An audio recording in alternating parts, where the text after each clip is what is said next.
Hey everybody, Josh here. It is the Saturday after the Tuesday launch of StripChip and the SILCA wax melter, and oh my goodness, you all have completely overwhelmed us. This has been really the most amazing launch I think ever in the history of SILCA. As of about 30 minutes ago, we are sadly sold out of the wax melting system.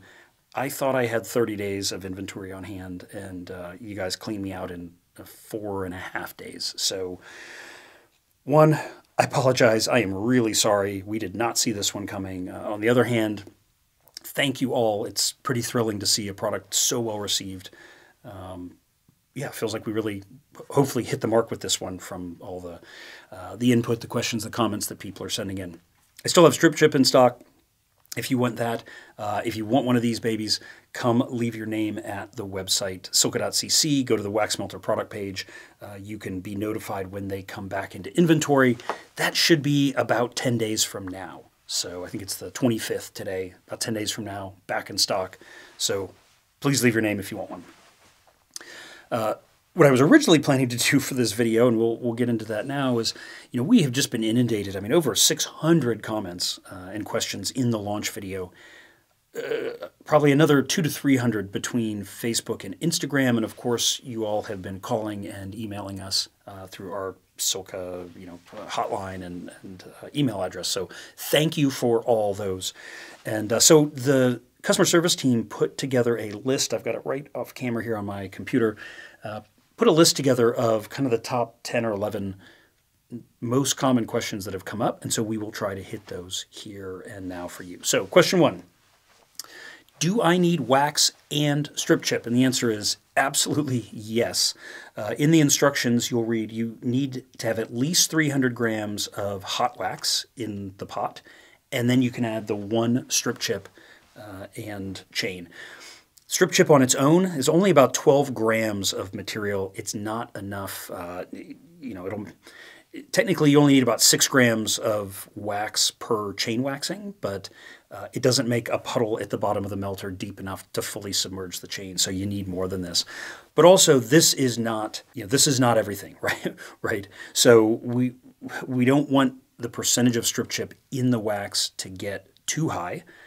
Because this is where the performance is coming from long term. This is really just keeping the factory grease and oil from damaging the wax. So one bag of this, one of these in this guy, and that will get you somewhere between 70 and 80 waxings.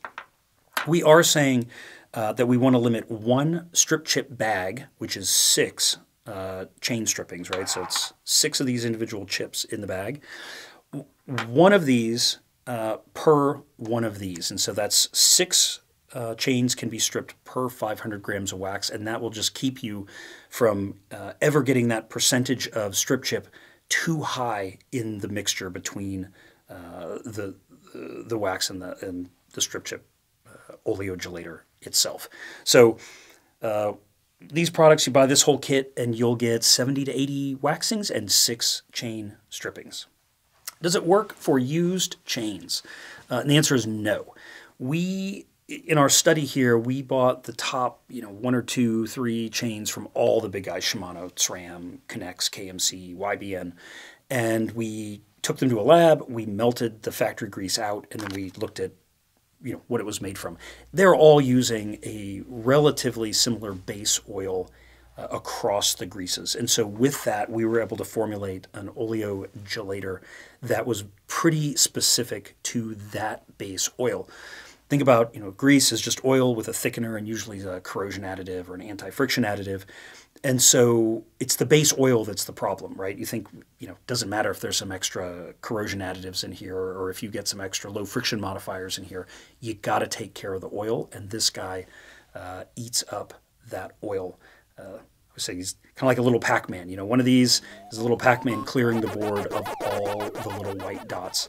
That's basically, in a very simplified sense, what's happening. The problem once you start using the chain is that dirt and dust and who knows whatever else gets into that factory grease. If you're just running factory grease, and then you really don't want to be adding dirt and dust and other junk to the wax.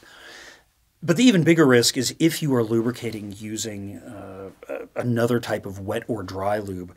A lot of the stuff out there these days is going kind of in the direction of these polymeric, oils that are almost like kind of like a type of plastic. There's nothing in here to attack that because nobody's using that as factory grease. And so it is very likely if you have put competitors' wet lube on that chain and been riding it, and then you put it in here, that the strip chip is not going to be able to absorb and convert whatever that lubricant is. And so we're saying, don't do it. Get yourself some chain stripper. The chain stripper will guaranteed have that off in 10 minutes, and then you can hot wax, and you won't need any strip chip for that chain at all. Oh, do I need to use it every time I wax? The answer is no. You only use it when you are waxing the factory chain that very first time. After that, you can take the chain, wipe it off, throw it back in the wax, or if it's super dirty, you can throw it into boiling water, let the old wax and all the dirt float to the top, pour it out, throw the chain in the wax.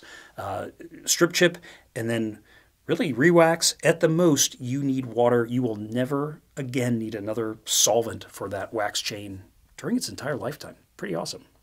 If I'm waxing multiple chains, do I put in multiple chips, or should I do it one at a time? You definitely want to do it one at a time for a couple of reasons, but mainly, again, these are kind of targeted one-to-one. We don't want to drive the ratio of the strip chip too high in the wax by dumping a ton of them in and then a ton of chains in at the same time. But also, you really need to be careful. You need to be agitating the chain during the 10-minute heat soak at 125, and it's too hard with multiple chains. So we're saying one at a time. If you're stripping, multiple, or you've got a team and you're going to do 10 chains or something, buy some chain stripper. This bottle of chain stripper is per stripping cheaper than the strip chip, and it's going to actually probably be faster because you can put 10 chains in a bucket, cover it with stripper, agitate it, wait 10 minutes, agitate it again, hose it all out, rinse it with water, and then you can go to waxing the chains. So strip chip one at a time. If you're doing multiples, get yourself some chain stripper. Does strip chip work with non-silco wax? The answer is I have no idea. We design our stuff to work with our stuff, and I guarantee that it works with our stuff. I don't honestly care if it works with anybody else's stuff, personally. The one I can say out there that it won't work with because of the temperature is molten speed wax. Molten speed wax, at least in their site and on their package, they say not to exceed 95 degrees Celsius with the wax, or you will begin to break down the amorphous molecules of the paraffin that they use. And so, of course, with strip chip, having to see that 125 C, that is way, way above 95 C. So I'm going to say that just the way the system works, would probably ruin your molten speed wax if you tried it in there. Would it work with other waxes? It might not. I really can't say. Does it work with Hot Wax X? Yes. Can I use a Crockpot or Instant Pot? Absolutely. But, as we say on the Marginal Gains, it depends. You have got to get yourself one of these if you are using a Crockpot or an Instant Pot. This is a digital candy thermometer. Clips to the side. It's super easy. This is actually what we did all of our development testing with as we trialed different temperatures and different systems and methods. This guy clicks to the top. He sticks down into the middle. You get much better temperature read in the middle of the wax than you would with like an infrared laser style, gun style thermometer. So you really want the candy style for the most accuracy. And then what you're going to want to do once you've got one of these, because the Crockpot and the Instant Pot on the slow cook setting, slow cook low is 90 to 100 Celsius. And slow cook high is 150 to 160 Celsius. And of course, we want to be right in the middle. So you want to put it on high, then toggle it to slow, right? And you're trying to kind of step the temperature up as you go. It's a little bit annoying at first. You will get a feel for it. You have to be aware and ready for what we call carryover heat. It's kind of like when you cook the Thanksgiving turkey in the oven, you pull it out, 5-7 degrees below the desired temperature, and you set it to rest, and the heat on the outside is working its way to the inside, and the temperature continues to rise even when it's out of the oven. We call that carryover heat and cooking. Because the temperature is sensed on the outside of the crock and it's taking time to go through the middle, the Crockpot and the Instant Pot both, they are just like full bore, pedal to the metal, cranking the heat in there to try to heat the stuff. And they're both thermostatic, so it's like all or nothing. And so its control logic is saying full bore, stop, full bore, stop. And so you have these time delays of the heat kind of working its way into the wax. And so what you're going to find with a Crockpot, the Instant Pot's a little bit easier because it's a stainless steel liner, but the Crockpot in particular, you're going to get it to close to 125 and push it to low, and it's going to creep up into the mid 130s. The wax does or potentially begins to damage in the 140 to 150 range, and so that's why we just want to be really careful with that, because it's 125 it's pretty close to that damage area. So just, it works. Be careful. Do I still have a use for chain stripper? Well, like I said, if you're stripping a bunch of chains, I think chain stripper is the preferred method. That's still what we use here at the factory to strip all of the factory race chains that we do for you, the customer, but also for all of the World Tour teams that we work with in Europe. We use chain stripper there. If you're doing it in bulk, I think we're typically stripping, 50 chains at a time, 60 chains at a time. Stripper is just going to be so much easier and faster a process to deal with. And it's less expensive. Like I said, it's about half the price. So you're talking about $4 a chain, give or take, to strip chip it. About $2 a chain if you're using chain stripper. And probably in the $1 to $1.50 range if you're using the two-step hardware store chemical method that we and others have taught for years. So it's not a huge price difference per chain, but certainly if you're doing a lot of them, the chain stripper, it's really every bit as fast. This is a 10-minute process in the wax. That's a 10-minute process outside the wax. So time-wise, they're roughly equal. Also, chain stripper on any chain that has seen any other type of lube or is dirty. You definitely want to hit that with chain stripper. And the last one, what is the cleaning process for re-waxing? There's been a lot of confusion out there on that. Strip it with StripChip the first time, you wax it. You can now just keep reusing that wax, like we said, up to 70, 80 times before you run out of wax. If the chain is dirty, what you want to do is wipe it with a microfiber cloth, and in most cases, a dusty chain, a lightly dusty chain, dry microfiber cloth gets probably 80, 85% of the dust and dirt off. And then you can go straight into the wax. There is some risk of contamination with that dust and dirt, but if you've wiped most of it off, it's pretty small. We've got the one over here that the staff uses. It probably gets a dozen chains thrown in it a week. I know because I watch them. Nobody ever wipes the chain down. Nobody ever really cleans the chain on the commuting bikes, and I'm guilty of it myself. And I can say the wax doesn't look dirty.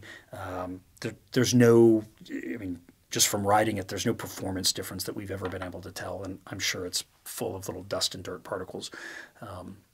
Again, World Tour level, don't do it. On the commuter bike or the day-to-day, it's probably not costing you anything. We certainly can't tell in our legs or even in our power meters or computers that there's any risk to it. But if you are worried about that, the best kind of solvent, not solvent in the literal sense, but the best way to clean that wax chain is boiling water. So you throw the chain in boiling water, boil it for 2-3 minutes to let the metal come to temperature. All that wax and dirt come out, float to the top like a magic trick. You pour it off into the wax with the chain, and you can even honestly do it wet, set it at 100. It'll boil all that water off. Makes it super easy, and then drop it to 75 and pull it. Yeah, that's. I love that. There's think from an environmental perspective. We use tungsten disulfide. It is the environmentally friendliest of all the low friction additives. It's the only one that's approved by the Bureau of Land Management for use in paint on boat hulls and bridge moorings to keep barnacles and things from attaching to them. It doesn't leach into the water. It has no water toxicity for wildlife or anything like that. And it's way lower friction than something like Teflon, which is super carcinogenic and toxic and terrible when it gets into water. So you don't want to eat the WS2. It's not healthy, but it's not that bad of a chemical.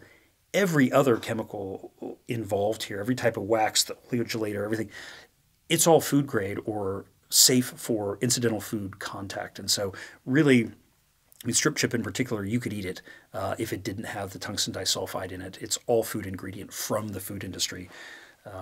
So your lowest environmental footprint by far is to StripChip. Your second lowest is Chain Stripper, which is at least all, super powerful but kind of natural organic solvents. And then, getting to, the most toxic one would be the hardware store chemicals, the mineral spirit to acetone, in the rinsing and all that. Those are pretty strong volatiles that really aren't the best for the environment. So, yeah, there you have it. That's all the questions I've got. Please hit like, hit subscribe, leave us a comment or a question as you've done. Just amazing the outpouring and the feedback that we've had from everybody. Please keep it going. And I look forward to seeing you next time.